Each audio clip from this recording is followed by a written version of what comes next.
Кто такой Умар ибн аль-Хаттаб? Он Фарук. Пророк Мухаммад, саллаллаху алейхи вассалям, сказал ему: «Ты, различающий истину от заблуждения». Пророк Мухаммад, алейхиссаляту вассалям, не давал имена просто так, а лишь в точности соответствующие этому человеку. Данное им имя всегда оправдывало себя. Он Умар, который обрадован раем. Каким он был Умар? Однажды пророк Мухаммад, алейхиссаляту вассалям, вел проповедь для женщин, и когда зашел Умар ибн аль-Хаттаб, женщины бросились за занавес.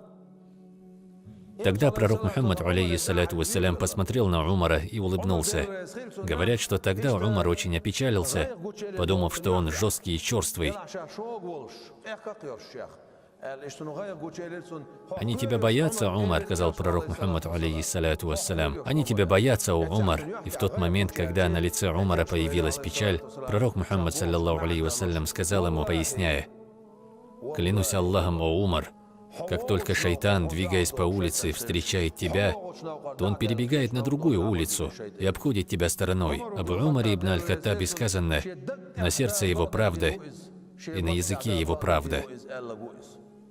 Пророк Мухаммад, саллаллаху алейхи вассалям, похвалил Умар ибн аль-Хаттаба, сказав: «Если бы после меня был бы пророк, то им был бы Умар ибн аль-Хаттаб». Вот настолько он был любим пророку Мухаммаду, саллаллаху алейхи вассалям. Умар ибн аль-Хаттаб, он тот, о котором просил пророк, саллаллаху алейхи вассалям, в своей мольбе: «О Аллах, возвеличь ислам одним из двух Умаров». Он попросил Аллаха, и Аллах ответил ему. После того, как Умар ибн аль-Хаттаб и Хамза приняли ислам и присоединились к мусульманам, сподвижники стали открыто совершать намаз возле Каабы, а до этого мекканские мушрики не позволяли им.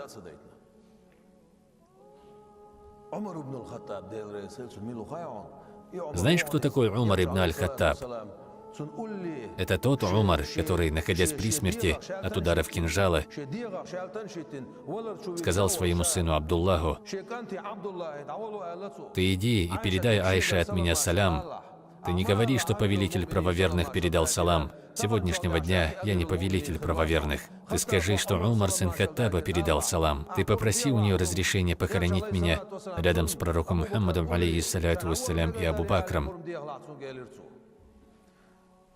Абдулла пошел к Айше, он нашел ее плачущей, и он передал ей салям и просьбу Умара.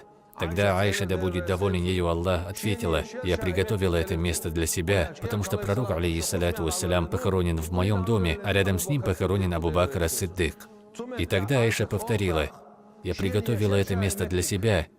Но как же часто я слышала, как много говорил об Умаре пророк, алейхиссаляту вассалям, и мой отец Абу Бакр ас-Сиддик.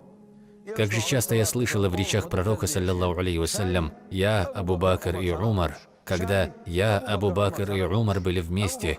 Как же часто я слышала в речах Абу Бакра, когда пророк, алейхиссаляту вассалям, Умар и я были вместе. И поэтому я оставляю это место для Умара. Когда Абдулла ибн Умар вернулся домой, Умар, который был в крови и издыхал последние вдохи, сказал своему сыну: «Ты не говори мне ничего. Поднимите меня», — приказал Умар. Затем он сказал: «Не подобает мне лежа принимать ответ на просьбу о моем захоронении рядом с пророком, алейхиссаляту вассалям, и Абу Бакром».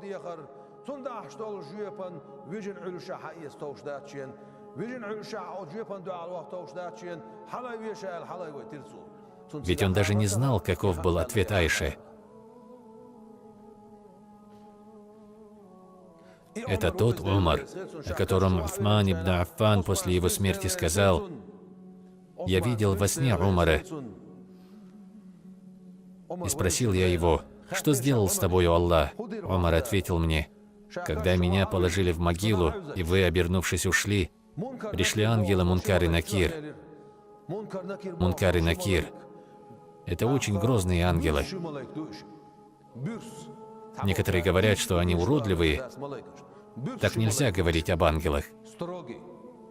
Эти два ангела настолько грозные, что, увидев хотя бы одного из них, сердца наши разорвались бы от страха. Когда эти ангелы зашли, прежде чем они спросили меня, кто мой Господь, я у них спросил раньше, кто ваш Господь. Когда после джихада в битве при Ямаме пали шахидами сподвижники, знавшие весь Коран наизусть, Умар сказал Абу Бакру, что надо записать Коран. Тогда Абу Бакр позвал Зайда. Зайд всегда был рядом с пророком, алейхиссаляту вассалям. Он один из тех, кто знал Коран наизусть. Пророк, саллаллаху алейхи вассалям, в свое время не говорил записывать Коран и не говорил записывать хадисы.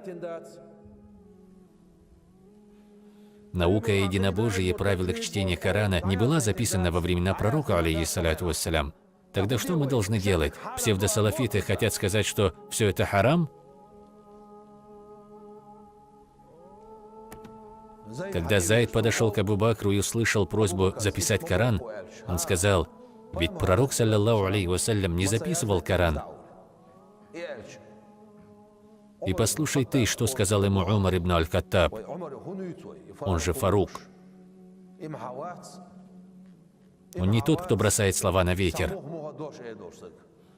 Эта история приводится в достоверном сборнике имама Бухари, и говорит ему Умар: клянусь Аллахом, это благое дело. И они записали и собрали Коран. Абу Бакр собрал Коран из разных слитков в одном переплете. Затем Усман сделал 4 копии Корана и разослал их в Египет, в Шам и в Ирак. И после этого псевдосалафиты пытаются что-то тебе доказывать.